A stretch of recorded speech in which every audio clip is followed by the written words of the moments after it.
مالك يوم الدين إياك نعبد وإياك إياك نعبد وإياك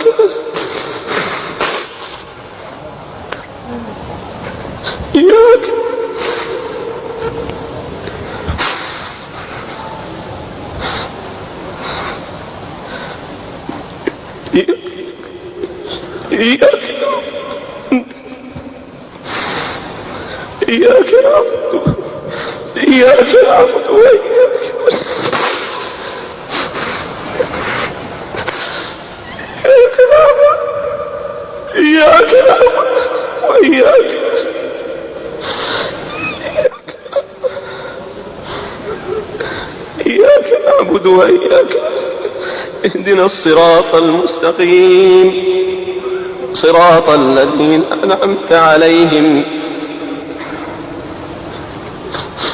غير المغضوب عليهم ولا الضالين. Sempat ini nanti akan panjang Pak, hajian orang juga terhalang, maka saya katakan fix pada masa kita inilah kita akan menyaksikan petaka-petaka besar dan darah akan tumpah di mana-mana. Subhanallah.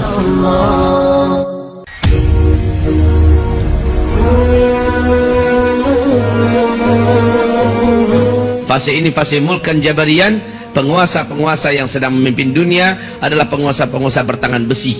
Mereka berciri khaskan, kata Rasulullah, jahat kepada Islam dan menzalimi kaum muslimin di seluruh dunia.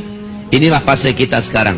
Fase kelima, fase penutup nanti, Islam sudah memimpin kembali seluruh dunia secara total 100%. Seluruh dunia dipimpin oleh Islam dan mewujudkan keadilan, kedamaian seadil-adilnya, sedamai-damainya. Fase kelima bagaikan surga dunia. Dan fase itu pasti datang karena Allah mengumumkannya dalam Al-Quran surat An-Nur ayat 55 bahwa Islam akan kembali secara pasti memimpin seluruh dunia dengan sistem khilafah ala minhajin nubuwah, kekhalifahan dengan sistem kenabian, dan pusat khilafah itu adalah Baitul Maqdis, Palestina. Demikian janji Allah dan janji Rasulullah sallallahu alaihi wasallam. Nah, untuk kita yang hidup di penghujung fase keempat, apabila ada di antara kita yang meragukan bahwa kita saat ini di akhir zaman, saya ingin mencampakkan dan menghancurkan keraguan itu, Bapak Ibu. Saya ingin datangkan bukti-bukti. Silahkan Bapak Ibu periksa, buka, bacalah, dengarkan baik-baik para alim ulama kita yang berbicara tentang akhir zaman. Bacalah kitab-kitab yang berbicara tentang akhir zaman.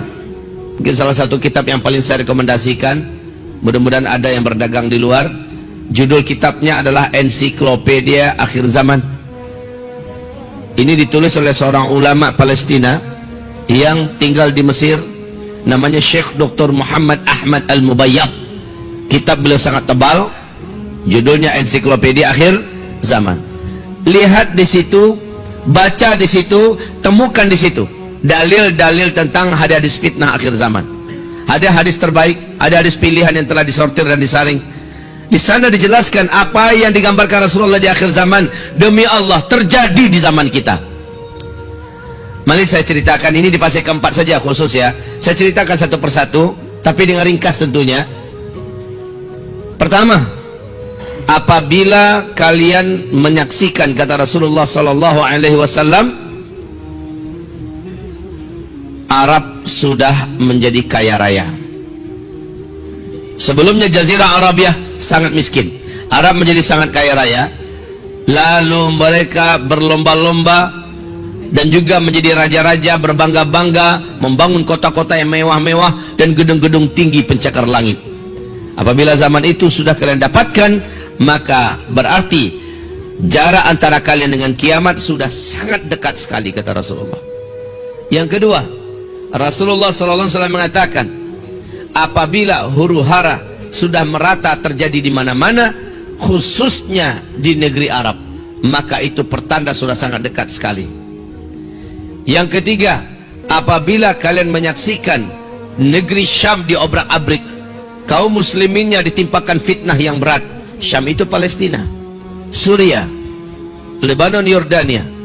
Bila fitnah telah terjadi di Syam, kalian yang ada di muka bumi takkan ada merasakan lagi kebaikan kecuali bertambah waktu bertambah makin jelek, bertambah waktu bertambah makin berat keadaan dalam hal apa saja. Sekali lagi, dalam hal ekonomi, dalam hal politik, dalam hal pendidikan, dalam hal bencana alam, dalam hal budaya, dalam hal kesehatan, segala macamnya bukan bertambah baik Pak ke depan, bertambah jelek. Saya tidak berlebihan, saya katakan dari 2015 saya sudah sampaikan, lihat saja perkembangan waktu demi waktu, tahun demi waktu bertambah lama bertambah jelek keadaan kita di bumi ini dalam segala hal. Makanya Nabi menekankan isbiru, bersabarlah kamu, tambahkan kesabaran kamu, sabar dalam mentaati Allah, sabar dalam menyempurnakan hijrah, sabar dalam totalnya taubat, sabar dalam istiqomah, sabar dalam melakukan kebaikan dan ketakwaan. Sebab hanya orang-orang inilah yang akan ditahan oleh Allah dari segala keburukan yang akan menimpanya. Hanya orang-orang ini akan diluluskan oleh Allah, dijaga oleh Allah dari segala keburukan yang akan menerpanya. Kaum muslimin, hamba-hamba Allah yang kami muliakan.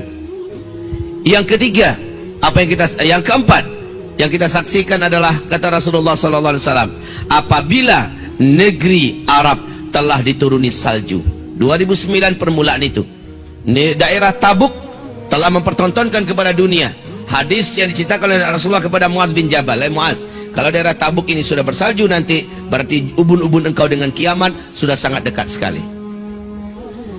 2011 Imam Masjidil Haram Syekh Saud Syuraim sudah menyampaikan dalam khutbahnya dengan suara yang lantang tapi bergetar bahwa fenomena salju turun di Arab adalah hadis yang kuat dari Rasulullah sallallahu alaihi wasallam, bahwa pertanda kita sudah sangat dekat sekali dengan kiamat. Kemudian yang kelima, fenomena kelima di akhir zaman yang kita dapatkan, dan ini juga wallahi kaum muslimin tidak dapat dibantah. Apabila negeri pelindung Mekah dan Madinah, di mana itu negeri pelindung Mekah Madinah? Arab Saudi, ya. Apabila negeri pelindung Mekah Madinah sudah jahiliyah para penguasanya dan rakyatnya. Sejak 2016 kita sudah menyaksikan bagaimana liberalisasi terjadi di negeri kerajaan Saudi Arabia oleh Muhammad bin Salman.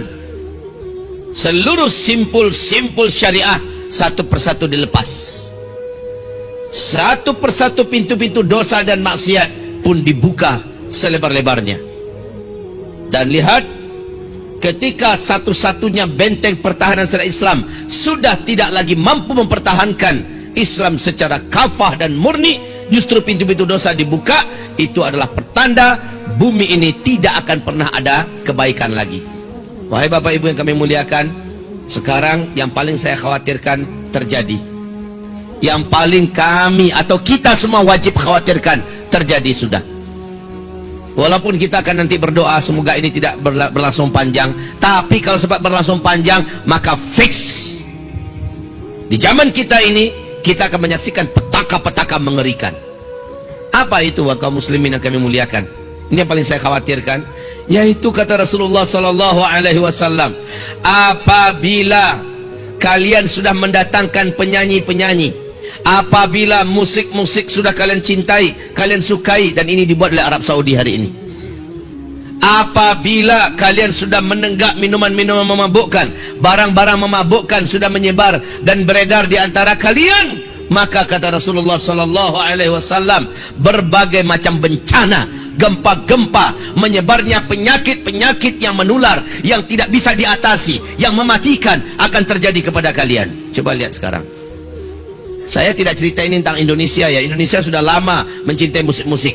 Indonesia sudah lama menghadirkan penyanyi-penyanyi, pelenggang-lenggok wanita, penari-penari sudah banyak di Indonesia, sudah lama.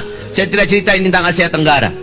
Saya tidak cerita ini tentang Eropa, Amerika, karena semua mereka berasal dari sana kejahatan maksiat ini. Tetapi yang saya ceritakan adalah pelindung syariah, simbol syariah, yaitu kerajaan Saudi Arabia. Mereka sudah mencintai musik, mereka sudah mengundang penyanyi-penyanyi India, K-pop, mereka sudah mengundang penari-penari, mereka sudah mengadakan acara konser-konser musik raksasa, dan mereka sudah satu persatu buhul-buhul syariah mereka lepaskan, dan satu persatu pintu-pintu dosa maksiat mereka buat, mereka gelar. Ibadah Allah yang kami muliakan, maka petaka-petaka terjadi, dan betul ternyata terjadi. terjadi. Wahai Bapak Ibu, sejak Januari, dari akhir Desember 2019, Januari, dan fixnya adalah 23 Januari sampai hari ini, kaum muslimin, virus novel corona baru yang menggerogoti seluruh dunia berawal dari Cina, dari Wuhan. Hari ini kaum muslimin sudah 90 negara yang terinfeksi oleh virus novel corona baru ini, yang diberi gelar namanya oleh WHO dengan COVID-19. Kaum muslimin yang kami muliakan, dan ini berdampak serius. Apa dampaknya? Satu lagi, ini kekhawatiran. Hadis riwayat Ibnu Hibban, hadis riwayat Hakim, hadis riwayat Imam Ahmad, Ad-Dailami, ini terjadi. Hadis ini sahih menurut syarat Bukhari Muslim. Apa kata Rasulullah SAW? Nanti di akhir zaman, dalam suasana itu kalian akan mendapatkan di mana akan tertahan umatku melaksanakan ibadah haji dan umroh. Akan tertahan. Ada tahun-tahun di mana umatku melaksanakan ibadah haji dan umroh. Sempat ini nanti akan panjang, Pak. Hajian orang juga terhalang. Maka saya katakan fix pada masa kita inilah kita akan menyaksikan petaka-petaka besar dan darah akan tumpah di mana-mana. Perang di mana-mana. Dan Imam Mahdi akan muncul di zaman ini. Dan Dajjal juga keluar di masa kita. Jika ini hanya sebentar saja, umroh dipersilahkan kembali, haji ternyata tidak terhalang, kita masih lega, Pak, alhamdulillah. Tapi kalau sempat ini panjang, Ramadan nanti juga tertahan orang melaksanakan ibadah umroh ke tanah suci, lalu puncaknya nanti haji juga terhalang, maka wallahi inilah tahun-tahun di mana darah akan banyak tumpah di mana-mana, perang akan terjadi di mana-mana, plus musibah-musibah dahsyat merata-rata di seluruh dunia akan menelan nyawa sebanyak-banyaknya.